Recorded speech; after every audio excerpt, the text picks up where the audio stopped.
Assalamualaikum warahmatullahi wabarakatuh. Hamdan wa syukran lillah, amma ba'd. Satu hari saya lihat sebuah stiker di belakang satu mobil yang tulisannya "Don't be late to go home". Saya berpikir, dan mungkin asumsi kita, ini istrinya yang bicara, yang pantas untuk mengatakan jangan terlambat pulang kepada suaminya. Tetapi ada filosofi yang dalam dari tulisan itu. Jangan terlambat pulang. Saya lebih ke jati diri.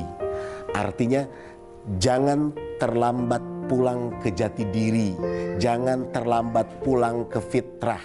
Karena selama ini kita hidup boleh jadi sudah belok ke kanan, belok ke kiri, jauh dari siratal mustaqim. Itu yang disebut ghairil maghdubi alaihim waladdallin. Tafsirnya bukan cuma Yahudi dan Nasrani yang dibenci, yang tersesat. Boleh jadi nahnu, ana, antum, anta, kita, aku, engkau, saya. Itu yang sudah tersesat. Karena selama hidup, roh kita tidak pernah pulang. Dan kita semua nggak sadar bahwa kita punya roh yang sebaiknya secepatnya pulang. Ajal begitu dekat hendak menjemput kita. Dan waktu terus begitu mepet. Lalu kapan kita pulang ke kesejatian? Pulang menjadi hamba Allah, untuk beribadah, memperbanyak bekal. Itu kapan? Tapi bagaimana caranya supaya tidak terlambat pulang? Yang pertama, mulai menghitung-hitung diri, menghisab diri. Hasibu anfusakum qabla an tuhasabu. Hisablah dirimu sebelum dihisab oleh Allah Subhanahu wa taala. Wa anibu ila rabbikum. Kembalilah kepada jalan Tuhanmu dengan segera. Yang dihisab itu diri, dan yang disuruh kembali cepat itu diri, aku. Perjalanan kita sudah jauh, perjalanan ruh sudah jutaan tahun. Sejak kita dari surga dan kemudian turun ke bumi, kita numpang di tubuh yang bernama manusia ini. Tapi kita jarang bertanya, siapa aku?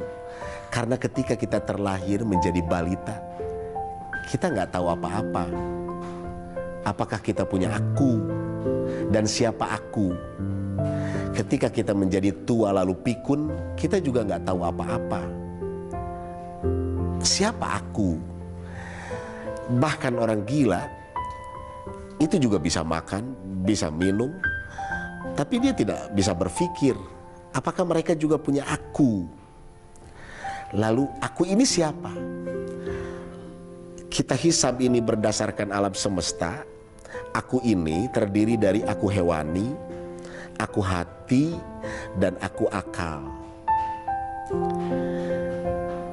Ketika masa balita, biasanya yang berkembang adalah aku hewani. Karena itu kegiatannya tidak lebih dari makan, minum, tidur. Makin dewasa, aku akal yang berkembang. Maka kegiatan berpikirnya juga hebat. Tapi makin tua, biasanya yang berkembang aku hati, perasaan. Karena itu lebih besar emosinya, mudah marah, mudah sakit hati, gampang tersinggung. Kalau begitu, jikalau aku hewan yang berkembang ketika di masa tua, maka tidak ada lagi kerjaannya kecuali mencari makanan, mencari minuman, mencari seksualitas. Karena apa bedanya dengan hewan? Maka ketiganya harus berkembang. Aku hewani, aku hati, dan aku akal. Jangan cuma satu.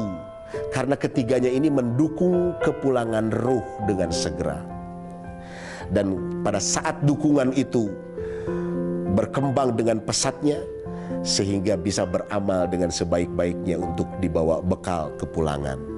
Wassalamualaikum warahmatullahi wabarakatuh.